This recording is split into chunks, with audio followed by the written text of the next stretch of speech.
Salut à tous, on se retrouve pour l'actu sport de la semaine du 4 septembre. Alors cette semaine, on va bien évidemment parler foot. Nous allons aussi parler de basket avec l'Euro masculin qui a commencé et aussi le tennis avec l'US Open. Alors ce samedi, il y avait des matchs comptant pour la qualification au Mondial 2018 en Russie, notamment dans le groupe de l'Espagne et de l'Italie. Les deux équipes favorites se sont rencontrées et c'est bien évidemment l'Espagne qui s'est imposée 3-0 avec notamment un doublé de Isco. De ce fait, l'Espagne reprend la tête du classement dans le groupe G. Ensuite, ce dimanche, il y avait l'équipe de France qui jouait face au Luxembourg. On attendait une grosse différence de la part des Bleus qui jouaient contre le 126e du classement FIFA. Cependant, les Bleus n'ont pas réussi à faire la différence et ont terminé sur un malheureux 0-0. De ce fait, l'équipe de France ne prend qu'un seul point et reste à un seul point de l'équipe de la Suède qui a battu 4-0 la Biélorussie. En basketball, ce dimanche à l'Euro, l'équipe de France jouait face à l'Islande. Elle s'est imposée 115-79 et est donc qualifiée pour les phases finales. L'Allemagne, déjà qualifiée pour le Mondial 2018, affrontait ce lundi l'équipe de Norvège et s'est imposée logiquement 6-0. À cause de leur défaite tous avant les huitièmes de finale de l'US Open, les Français battent un triste record datant d'il y a plus de 10 ans. Et celui-ci est qu'il n'y a plus aucun Français dans le top 15 du classement ATP. Le premier reste tout de même Jo-Wilfried Tsonga à plus de 5000 points de différence avec le numéro 1 qui est Rafael Nadal. Ce mardi à l'Euro de basket, la France s'impose sur le fil face à la Pologne 78-75. Également ce mardi, toutes les Américaines à l'US Open se sont imposées en quart de finale.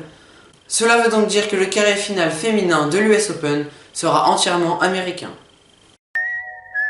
Deuxième match en 2 jours pour l'équipe de France de basket, mais celui-ci, ils se sont inclinés 95-78 face à la Slovénie. Quelle surprise ce jeudi à l'US Open puisque la jeune Stephens a battu la tête de série numéro 9 Venus Williams et retrouvera la tête de série numéro 15 Madison Keys en finale. Ce vendredi avait lieu 2 matchs comptant pour la 5e journée de Ligue 1, dont le premier était Lille-Bordeaux qui n'a pas eu d'action et il y a eu 0-0. Il y avait un deuxième match ce vendredi et c'était Metz-PSG qui lui a tenu toutes ses promesses puisque l'ex-monégasque Kylian Mbappé a inscrit son premier but sous ses nouvelles couleurs. Neymar et Lucas en ont inscrit aussi. Edinson Cavani lui en a inscrit 2. Et enfin pour terminer l'actualité sportive de cette semaine, on connaît les 2 finalistes de l'US Open féminine et masculine. Chez les hommes, Rafael Nadal sera opposé à Kenny Anderson, le très grand sud-africain.